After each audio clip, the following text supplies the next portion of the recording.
Assalamualaikum warahmatullahi wabarakatuh.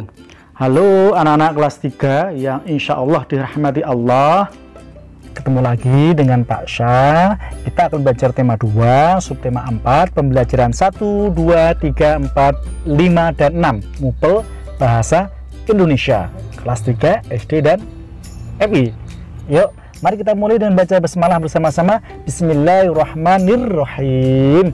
Yuk kita mulai. Kita belajar tema 2, menyayangi tumbuhan dan hewan. Subtema 4, menyayangi hewan. Ya, oke anak-anak, yuk disiapkan alat-alat tulisnya dan kita mulai ya.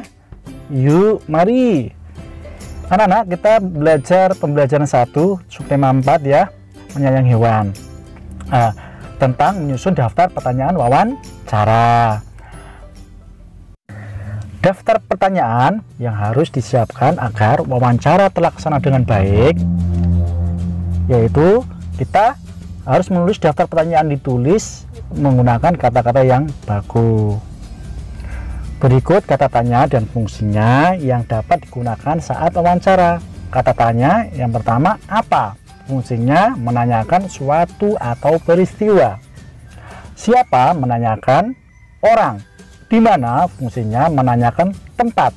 Kapan? Fungsinya menanyakan waktu. Mengapa? Fungsinya menanyakan sebab. Bagaimana? Fungsinya menanyakan cara atau keadaan. Itu diantara kata tanya dan fungsinya yang digunakan saat wawancara. Itu harus kita pahami ya, agar kita lancar dalam wawancara. Berikutnya pembelajaran 2, menyajikan informasi dari teks dalam bentuk peta pikiran. Yang pertama, hasil wawancara ditulis menggunakan kata-kata baku. 2, hasil wawancara juga ditulis menggunakan kalimat efektif. 3, teks hasil wawancara dapat disajikan dengan bentuk peta pikiran. Itu informasi dan teks dalam wawancara. Selanjutnya adalah pembelajaran 3, menuliskan hasil wawancara dalam bentuk tabel. Untuk menemukan informasi penting dalam teks hasil wawancara, kita dapat mengajukan pertanyaan. Selanjutnya kita menuliskan jawaban dari narasumber menggunakan kata-kata baku dan kalimat efektif. Itu ya. Selanjutnya pembelajaran 4, menulis cerita sesuai gambar. Bagaimana caranya? Yang pertama, perhatikan urutan dari cerita bergambar. 2, catat informasi-informasi, situasi, serta kejadian yang ada pada gambar. 3, buatlah kalimat-kalimat berdasarkan informasi-informasi yang kamu temukan. Yang 4, buatlah kalimat dengan kata-kata baku dan kalimat efektif.